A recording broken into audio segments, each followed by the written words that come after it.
Isang pinagpalang araw po sa ating lahat. Nakakalungkot man po isipin na sa mga nagdaang araw ay isang masamang pangyayari ang nangyari sa ating bansa diyan sa Pilipinas. Isang kalamidad na dumaan sa Pilipinas, ito yung bagyong Karina. So halos maraming lugar sa ating bansa ang nakapiktuhan nito kung napapanood man natin sa mga balita. Pero bago ang lahat, nais ko pong makiramay doon sa pamilya na namatayan o nawalan ng miyembro sa kanilang pamilya, yung mga nasiraan ng bahay, nasiraan ng pananim. Dalangin ko po na kayo ay patuloy patnubayan ng Panginoon at patuloy na gabayan. Actually, pinagmuni-muni ko po ito dahil minsan kasi sa buhay natin, kailangan talaga natin, ito yung lagi natin nakakalimutan, ang Panginoon. Na higit sa lahat, dapat natin i-consider ang kalooban ng Panginoon, ang respeto sa Panginoon. Dahil nakakalimutan natin na dito sa mundo is strangers lang tayo. Masakit isipin itong bagyong Karina. Pero may mensahe po ito, mga kaibigan, mga kababayan, may mensahe po ito na gusto iparating sa atin, lalo na sa ating gobyerno dyan sa Pilipinas. Alam niyo bakit ko napilit itong gawin na video? Dahil walang nagsasalita na mga matatalinong tao sa gobyerno tungkol sa Panginoon. When in fact, ito lahat na nangyayari ay kalooban ng Panginoon at dapat natin i-recognize ang kapangyarihan ng Panginoon. Dahil siya lang po ang dapat natin katakutan. Ito yan nangyayari sa Pilipinas ngayon. Nakaguluhan yung kung ano-anong mga lumalabas na mga issue about sa ating mga leader, sa mga korupsyon. Itong bagyong Karina ay isang mensahe ng Panginoon na kahit sino hindi kayang pasinungalingan. Kahit sino at kahit sa anumang departamento ng ating gobyerno ay hindi ito kaya madala sa mga press briefing. Okay? Ito po ay sinadya ng Panginoon mangyari para pahiyain ang mga tao na patuloy, yung mga leader na patuloy na nagwawalang hiya sa sambayanang Pilipino. Bakit ko po ito nasabi? July 22 nagkaroon ng suna ang ating Pangulo. Ang sabi nila, ang speech daw ng Pangulo, according sa mga nababasa ko sa napapanood ko sa news, na ang karamihan daw ay puro kasinungalingan. Ngayon, kung tao lang ang magsasabi nito, alam ko maraming department ng gobyerno agad ang magpapasinungaling. Agad-agad yan. Okay? Katulad nung Pulburon video, ang dami agad ng mga agents, departamento ang naglabas ng mga press briefing nagpapasinungaling. Eto ngayon, yung bagyo. Nag-aantay ako kung may magpapasinungaling na hindi totoong aligasyon na ang 5,500 flood control project ay walang nangyari. Dahil alam niyo bakit? Magkano ba ang budget ng flood control project ng taong ito? Ayon doon sa balita na napanood ko, 255 billion ang pondo. Okay? Ngayon, kung ang tao lang nito ang magsasalita, sigurado papasinungalingan na naman ito. Pero ito ngayon, sinadya ito ng Panginoon dahil sinasabi ko nga sa inyo, ang sambayan ng Pilipino, ang Pilipinas ay mahal po ng Panginoon. At hindi ang Panginoon papayag na patuloy tayo babalaruain ng ating mga leader na hindi naman lahat. Na patuloy tayong niloloko, patuloy tayong tinatarantado. Okay? Ito bakit nasabi ko sa iyo ito na mensahe ito ng Panginoon na dapat makinig, dapat pansinin at dapat matakot ang mga leader natin sa gobyerno na mga sabi pa nga nila, ito yung mga leader na walang alam kung hindi ang sarili nilang kapakanan, sarili nilang hindi na iniisip yung kapakanan ng taong bayan. Okay? Alam niyo bakit? Nung July 22 nagsuna ang Pangulo. Pagdating ng 23, nag-start ang bagyong Karina. Kinabukasan, finak-check ng ating Panginoon ng kaligtasan ang sinasabi ng ating Pangulo na 5,500 flood control projects. Okay? So, sinadya ito ng Panginoon na mangyari para payayain. Ako hindi ko sinisisi si PBBM sa sinabi niya. Kahit ako nga mismo, opinion ko, karamihan sinabi niya, di ako naniniwala. Bunga lang ng bibigyan. Okay? Kahit yung sa OFW na mga project na ginawa daw ko, no. Ako, OFW ako, pero hindi ako bumilib. Okay? Ngayon, yung pag-fact check ng Panginoon, nagpadala siya ng bagyo na si Karina. Walang department na nagpasinungaling dyan. Sinadya ng Panginoon ipakita sa tao at ipakita sa sambayanang Pilipino at ipamukha sa ating mga leader na itong 5,500 project ay kasinungalingan. Dahil ano nangyari? Kinabukasan, dumating si Karina. Okay? 23 hanggang 24, dumating si Karina. At nasaan? Ano nangyari doon sa flood control project na yan? Panoorin po natin itong video clip na ito. Ngayon, sa pagpihit ng panahon, ang hagupit ng La Nina at mga matinding pag-ulan naman ang ating binabantayan at pinaghahandaan. Mahigit 5,500 flood control project ang natapos na at marami pang iba ang kasalukuyang ginagawa sa buong bansa.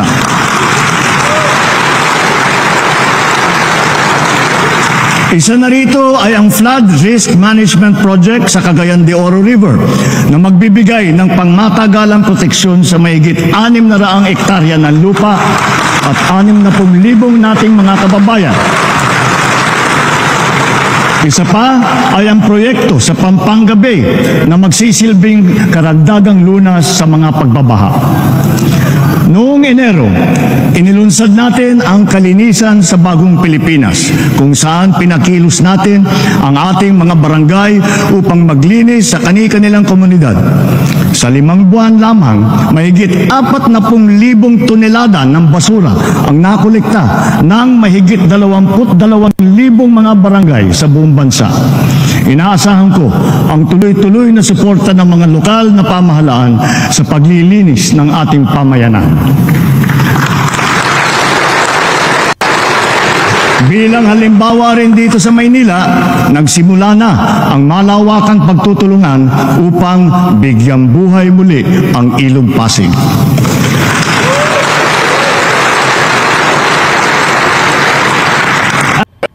Ayan, napanood nyo mga kababayan. So, walang nagawa ang flood control project na yan. Panoorin nyo yung dahilan, yung rason ng ating Pangulo kung bakit nagkaroon ng baha, malawakang baha sa Pilipinas, lalo na dyan sa Manila. And this is because talagang hindi maganda ang flooding dito ang nangyari dito sa Metro Manila. Especially in the traditional low-lying areas like Nabota, like in Malabon, like in these are all these places that mababa talaga sa dagat yan, kahit lagi na baba. Nasira pa yung flood control natin, binangga ng barko. Kaya halos lahat ng bayan ay nasa nakalubog sa tubig. Sir, about the flood control project, kumusta po yung situation? I don't think we can really talk about that now. What we need to talk about is how to bring help to the people. I don't think we can really talk about that now. What we need to talk about is how to bring help to the people. Dahil daw mababa daw yung area, some area ng Manila. Tapos binangga pa daw ng barko yung flood control dyan sa isang portion ng Manila. Okay? I hope matanggap ng sambayan ng Pilipino ang ganitong paliwanag.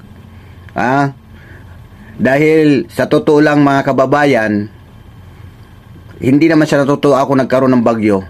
Pero ito yung inalaw ng Panginoon na magising tayo sa katotohanan. Okay? Hindi po ako galit kanino man. Ang galit lang ako doon sa mga kasinungalingan. Ito pa nga yung reaksyon ng kapatid ng ating Pangulo na si Senator Amy. Kung ano-ano ang rine-report ninyo sa ading ko, baka iba-iba naman ang rine-report ninyo sa Presidente. Wag naman. May punto si Senator Amy. Para lang siguro, Gusto lang nila magpabango sa Pangulo o magsipsip sa Pangulo kung ano-ano siguro ang mga nireport o binigay ng mga figure para lang bumango ang kanilang department. So, hindi naman totally isisi natin sa Pangulo dahil yung Pangulo humihingi lang yan ng figure doon sa, kunyari sa DPWH, sa MMDA. So, ang ginawa naman itong mga, ewan ko anong masabi dito, di ko lubos maisip kung anong ipapangalan ko ito sa mga ito eh. So, yun siguro, yun yung nireport ng Pangulo sa kanyang zona. So, malalaman natin yun. Alam nyo bakit malalaman natin yun? Ito ang nakakatawa. Ito yung nakakatawa. Karamihan na nagrereklamo sa Senado para mapansin, para maimbestigahan, mga tao lumulusob, ang iba hindi napapansin, naggagawa ng resolusyon. Ito yung nakakatawa. Na pag ang Diyos ang gumawa ng kaparaanan, walang imposible. Ang baha mismo ang sumugod sa Senado. Ang baha mismo ang sumugod sa Senado. Anong reaksyon ng mga senador? Gulat sila dahil daw yung baha umabot sa Senado. Kaya mag-iimbestiga sila ngayon.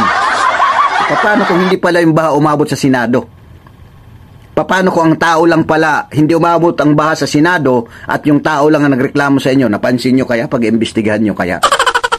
Nalaking gulat niya kung bakit umabot sa Senado ang baha at maging ang parking area nito ay halos abot-tuhod din ang level ng tubig. Sinabi rin niya na bilang miyembro ng Public Works Committee ay magsusumiti siya ng resolusyon para agad itong maimbestigahan ng Senado. Kabilang anya sa gustong imbestigahan ay ang Department of Public Works and Highways o DPWH. Nakita namin first time dahil bumaha yung Senado. Kaya kakausapin ko rin yung DPWH. Gusto ko rin malaman kung anong nagbago, ba't biglang bumaha sa Senado. At may mga ibang areas, marami nakita natin ano yung effect. So, kailangan natin na malaman kaagad kung ano ba naging cause. Para kay Senator Mark, na dati ring kalihim ng DPWH, posible na may kinalaman ang mga reclamation project sa Manila Bay sa matinding pagbaha. Ang Senado ay katabi lamang ng isang reclamation site sa Manila Bay. Anya, dapat na matukoy ng DPWH kung ano at saan banda ang problema. Ang DPWH din kasi ang pangunahing ahensya na nagtatayo ng mga flood control projects.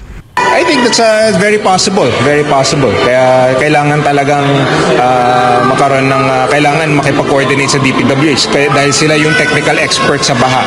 Marami pong expert sa DPWH at kailangan ma-confirm natin sa lalong madaling panahon kung anong ba talaga ang main cause. Pero ang opinion ng karamihan, may effect talaga. Sa tingin ko rin, may effect din naman.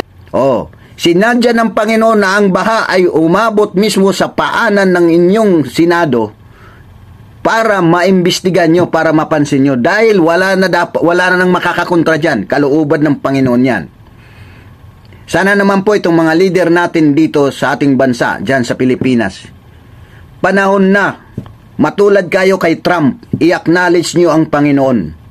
Dahil kung patuloy kayo na nagtataas-taasan ng inyong mga karunungan, ng akala ninyo kayo na yung hari sa buong mundo, nagkakamali kayo. Dahil ang sabi ng Panginoon, ang karunungan ng tao ay kamangmangan sa harap ng Panginoon. Tandaan nyo po mga kaibigan, sa panahong ito, huwag po natin ipawalang bahala ang Panginoon. Dahil siya lang po ang nakakaalam sa lahat at tayo lahat ay strangers lang dito sa mundong ito. Gumawa pa tayo ng tama, ng matuwid. Huwag po tayong patuloy na habang nandito pa tayo sa lupa, sa mundong ito, habang nakaposisyon pa kayo sa gobyerno, gumawa kayo ng tama para sa sambayan ng Pilipino dahil ang Panginoon, hindi siya natutulog, lagi kayong minamanmanan. Tigilan ninyo ang panggagalaw sa mga alagad ng Panginoon. Si Pastor Kibuloy ay hindi ko pastor. Hindi ko rin nagugustuhan ng kanyang doktrina. Pero siya ay isa sa mga alagad ng Panginoon. At wag nyo, yan ang tayong mga Kristiyano, naniniwala tayo sa Biblia, naniniwala tayo sa Ebanghelyo ng Diyos. Kabilin-bilinan ng Panginoon na wag nyong gagalawin ang kanyang mga pinili. Yung nangyayari ngayon sa Pilipinas, yung Karina, pakikialam ng Panginoon yan sa atin. At marami pang mangyayaring kababalaghan na gagawin ng Panginoon sa atin sa Pilipinas at lalo na sa inyo ng mga leader na patuloy niyong binabalahura ang sambayan ng Pilipino. Magising na po kayo muli, sasabihin ko sa inyo, pagpatuloy ninyong ginagawa ang hindi kanais-nais sa harap ng Panginoon, patuloy kayo, pati ang gobyerno, papahiyain ng Panginoon. Wala po ako ditong pinapanigan pro or anti. Dahil walang kwenta yan, wala yan magagawa, hindi yan makakatulong sa mga gutom ng mga Pilipino. Panahon na tayong lahat, matulad tayo kay Trump, i-acknowledge ang kapangyarihan ng Panginoon. Dahil ang kapangyarihan lang ng Panginoon, ang tunay na dapat masunod at mangyari. Hindi kayo, dahil tayo mga temporary lang. Kaya gumawa kayo, kayong mga leader dyan na nasa gobyerno nakaupo ngayon. Kay Speaker Romualdez, Kabayan, Waray, kay Senate President at sino pa man dyan, kay Pangulong Bongbong Marcos. Sana instead na mag-isip tayo, lalo na itong mga Chief PNP, DILG, DND, please lang po, itigil nyo na kung sakali man totoo itong nababalitaan na panggigipit sa mga tao na nagsasalita na gusto lang malaman ang katotohanan.